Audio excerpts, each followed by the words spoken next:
Olá pessoal, tudo bem? Vamos hoje continuar o nosso estudo a respeito da agricultura. Passamos toda aquela parte do problema das práticas agrícolas, que era o capítulo 17, e hoje nós vamos começar uma série em cima da agricultura brasileira, tá bom? Então nós vamos ver os sistemas agrícolas, nós vamos ver a questão da reforma agrária, a questão dos povos originais, e um pouco da história da agricultura e da colonização do Brasil, tá bom?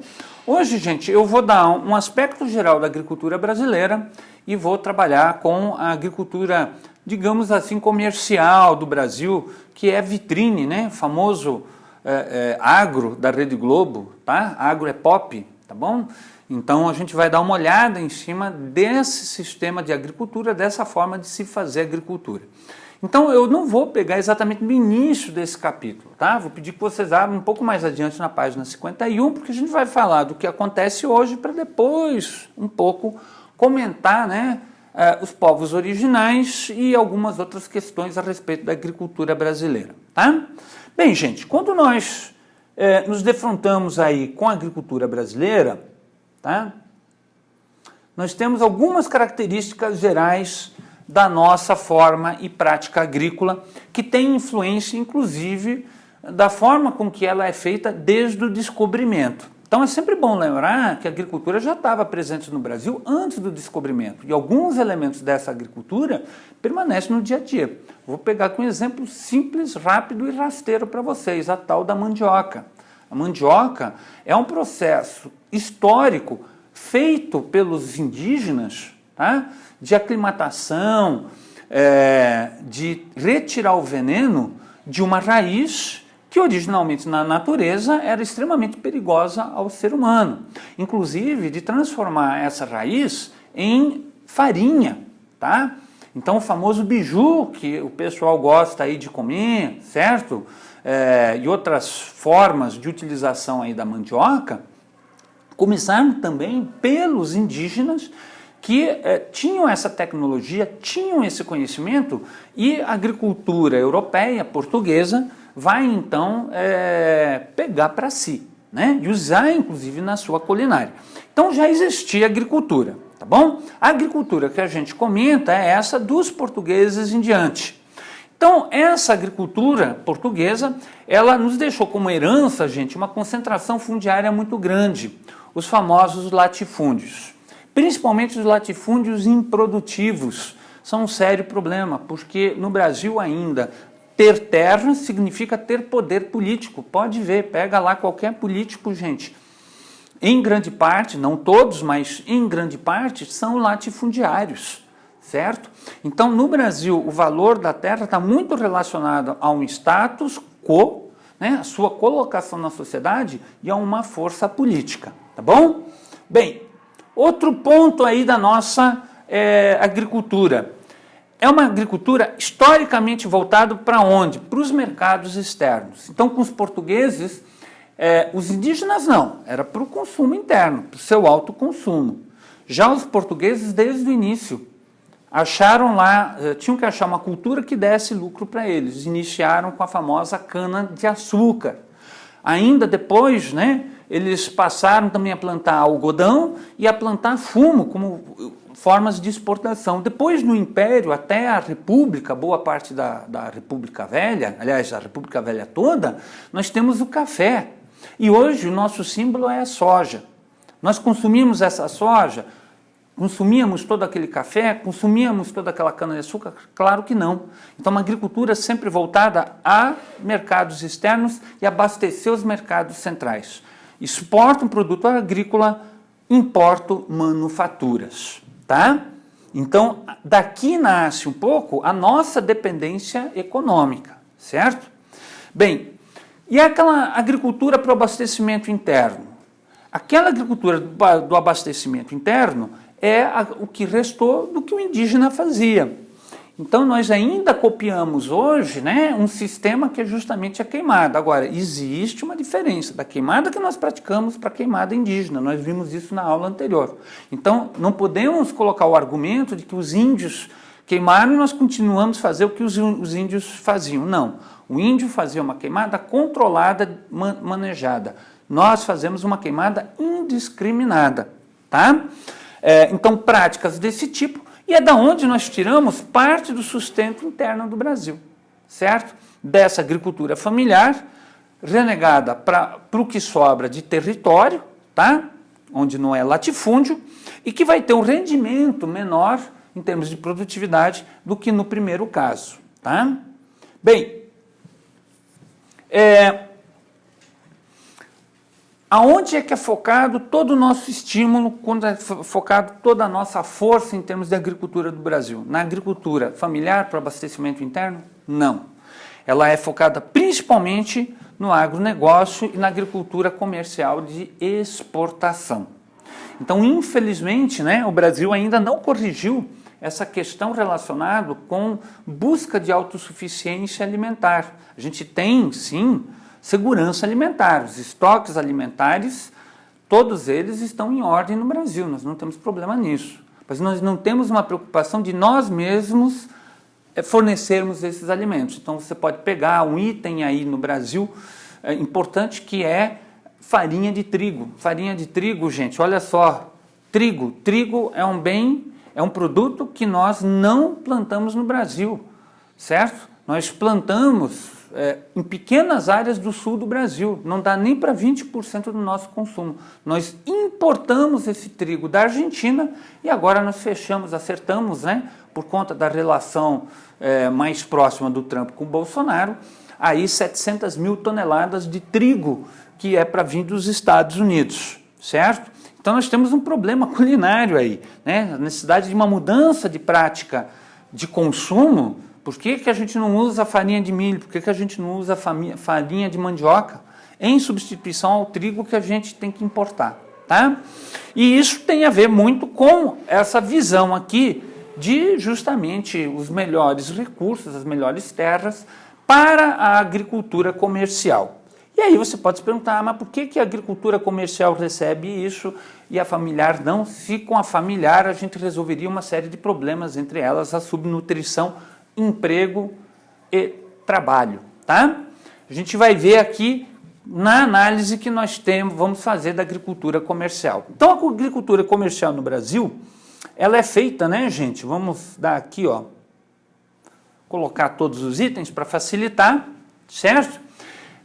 Ela se dá principalmente na região centro-sul do Brasil. Então, o centro-oeste, pegando ali sul do Mato Grosso, Goiás, Mato Grosso do Sul, São Paulo, Paraná, Santa Catarina, Rio Grande do Sul, parte de Minas Gerais, parte de Tocantins, oeste da Bahia, tá bom? Sul do Maranhão e do Piauí entraria nessa grande área de agricultura comercial. Tá? Essa agricultura ela é feita em grandes propriedades, certo? Em latifúndio, sim, mas são improdutivos, não. São, na verdade, empresas agrícolas, onde eu nem tenho mais aquela figura do dono da fazenda, tá bom? De chicote, de cavalo, que a gente vê em novela, certo? Nós temos lá um capataz, um gerente, que geralmente é um cara que se formou em administração, tem MBA, o cara às vezes fala 2 línguas, inglês e espanhol, certo? Você tem uma equipe ali de funcionários com leis regulamentadas no exercício do trabalho deles, e eu estou falando às vezes de 5.000 hectares, tá bom? Na produção dos mais diferentes bens para exportação, particularmente soja, tá bom? Algodão, milho, certo? E cana-de-açúcar, que são aí os 4 grandes produtos da nossa agricultura, certo? Todos eles feitos produzidos, né? Não feitos, perdão, uma grande quantidade de máquinas, implementos agrícolas e insumos. Então, só lembrando, o que é um insumo? Insumo é o meu defensivo, é o óleo diesel, as peças para o meu trator, para o meu caminhão, o financiamento que eu estou realizando, sistemas de controle de colheita com GPS, né? A parte relacionada com previsão do tempo, se vai cair granizo, se não vai cair granizo, o quanto isso pode impactar, né, uma seca, quais as providências que eu tenho que tomar com relação à seca que virá no inverno ou no verão, tá? Então, é uma agricultura, no caso do Brasil, bastante sofisticada, só que feita em grandes propriedades. Tá? Ah, professor, mas tem aí um vizinho meu, um tio meu, que produz morango também sofisticado em 10, 15 hectares. Entra como agricultura comercial? Se ele está usando estufa, que inclusive abre conforme o teto, conforme a inclinação da luz solar, claro que é uma agricultura comercial, é uma agricultura do chamado agronegócio. Tá? Nós vamos ter aqui uma grande preocupação também com seleção de sementes e uma dependência muito grande das transnacionais. Essas aqui é as que verdadeiramente ganham. Às vezes o agricultor não ganha tanto quanto esses caras. Hoje, para você plantar com semente transgênica, que é o que eles acabaram fazendo na agricultura brasileira, gente, o proprietário, o agricultor, ele tem que assinar um compromisso de que ele vai entregar parte da sua safra para essas empresas, olha só, e que as sementes que restaram tem que devolver para a empresa. Então o cara compra a semente, mas ele não é dono dela, tem que devolver no final da colheita se sobrar. Se aparecer no vizinho uma soja parecida com a que ele tem na fazenda dele, ele tem que indenizar por roubo, tá bom? Roubo de conhecimento, roubo de conhecimento técnico em relação a essa empresa. Ele pode ser processado. Então, o uso principalmente das sementes aí selecionadas dessas grandes companhias é uma faca de dois gumes para muitos agricultores. Tá? Então, o agricultor brasileiro, esse comercial, ele ganha muito dinheiro, mas ele tem que ter um gerenciamento muito bem realizado, senão ele pode perder, principalmente nessas questões do fornecimento de insumos das transnacionais, como a Syngenta. Tá? Tem sido importante essa agricultura comercial para a interiorização do desenvolvimento brasileiro, gente. Então, graças a essa agricultura, nós estamos ocupando o interior do Brasil e levando uma qualidade de vida semelhante aos centros, maiores centros que estão na costa. Então, hoje, um sujeito que vive lá em Cascavel, vive lá em Uberlândia, ele vive lá em Ribeirão Preto, tem a mesma qualidade de vida, às vezes até melhor, que o cara que está na metrópole. Tá? Bem, deixa eu passar aqui uns gráficos para vocês, para mostrar um pouquinho como é que é essa agricultura comercial. Então, aqui, ó, gente, região do Centro-Oeste, a região do Centro-Oeste talvez seja mais moderna nesse sentido. Então, você vê aqui na frente as colheitadeiras, atrás já o preparo da terra para o plantio direto. Tá? Aqui, ó, um dos fatores que tem dado um equilíbrio importante para essa agricultura comercial, a formação de silos e a formação de cooperativas. Hoje, não dá para você ter lucro fora das cooperativas. São elas que conseguem montar esses silos, são elas que conseguem os melhores preços para que o agricultor, gente, mesmo numa quebra de safra, não tenha prejuízo. Hoje, o agricultor cooperado, ele é um cara que tem aí uma regularidade de entrada na vida dele, coisa que não havia no passado. Claro que os grandes vão formar, então uma fazenda de 5 mil, 10 mil hectares, o cara vai ter todo um processo próprio aí de mecanização e de estocagem. Tá?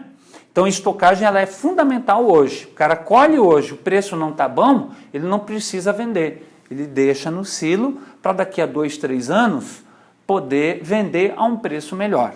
Tá bom? Bem, o agronegócio vai se destacar algumas regiões e alguns produtos. Então, quando a gente fala de café, gente, hoje é Minas, tá bom? Quando a gente fala de gado, é Mato Grosso. Fala de soja, Mato Grosso. Aliás, de gado, perdão, Mato Grosso do Sul. E de soja, Mato Grosso. Milho, Paraná. Professor, o Paraná produz milho, então a gente pode trocar pelo trigo. O milho que nós produzimos, gente, é um milho para ração animal. Ele não é destinado à alimentação nossa, tá bom? Ele é usado para ração animal, o que é muito inteligente, certo? Porque esse milho vai ser vendido em cima de um produto muito mais sofisticado, que são os cortes de carne. Então, o que eu ganho mais, exportando milho ou corte de carne? Corte de carne. Então, isso aqui, ó, milho, lembre-se, é galinha e porco, tá? O que é uma ação extremamente inteligente. Ou seja, eu vendo um produto barato na forma de um artigo mais caro lá fora, tá? Bem, para Para fechar a agricultura comercial, gente, tenho aí mais 3 características importantes, tá bom? Vai produzir principalmente commodities, como eu mostrei no item anterior. E aqui, gente, asteriscos múltiplos nisso aqui, ó. Por que que o governo federal... pode entrar PT, PSDB, PL, PQ, um monte de coisa aí. Todos eles vão sempre dar uma olhada com carinho na agricultura comercial. Por quê? Porque é ele que equilibra as contas públicas, gente.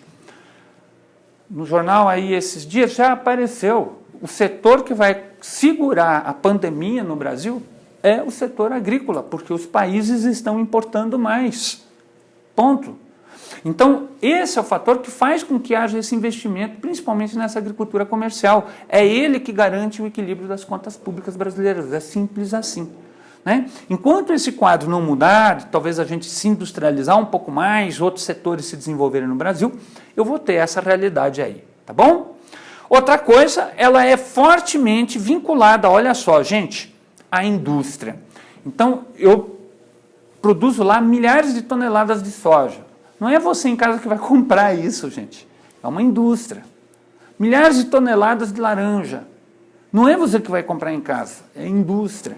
Então ela está atrelada à indústria no fornecimento da sua produção e também vinculada, não esqueçam, à indústria na questão dos insumos e das máquinas.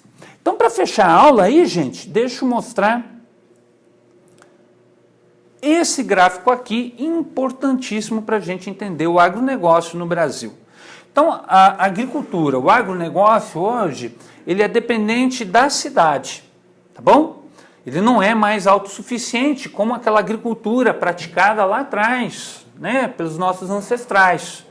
Então, no passado, por exemplo, quando não tinha uma boa safra, na cidade as pessoas morriam de fome, tá? Hoje não. Hoje é capaz do pessoal no campo morrer de fome e na cidade não, porque a agricultura está atrelada à indústria. Então, tem o agronegócio, olha só, fornecedores dos recursos necessários, máquinas, implementos, sementes, para o agronegócio. Ele produz e, como eu falei para vocês, a produção é muito grande, ele não vai vender isso individualmente. Ele vai o quê? Para a agroindústria, para a indústria, outras indústrias de cosméticos, por exemplo, e distribuição e serviços de forma geral, né, que vão realizar essa distribuição maior desses bens. Então é importante, gente, colocar na cabeça também de vocês que essa agricultura comercial brasileira, ela é dependente da indústria nas duas pontas, ou seja, da cidade. Tá bom? Gente, vou parando por aqui essa aula hoje. Fechamos essa primeira parte da agricultura brasileira sobre a agricultura comercial. Na próxima aula eu vou trabalhar somente agricultura familiar e reforma agrária. Tá bom? Um abraço para vocês, gente, e bom estudo.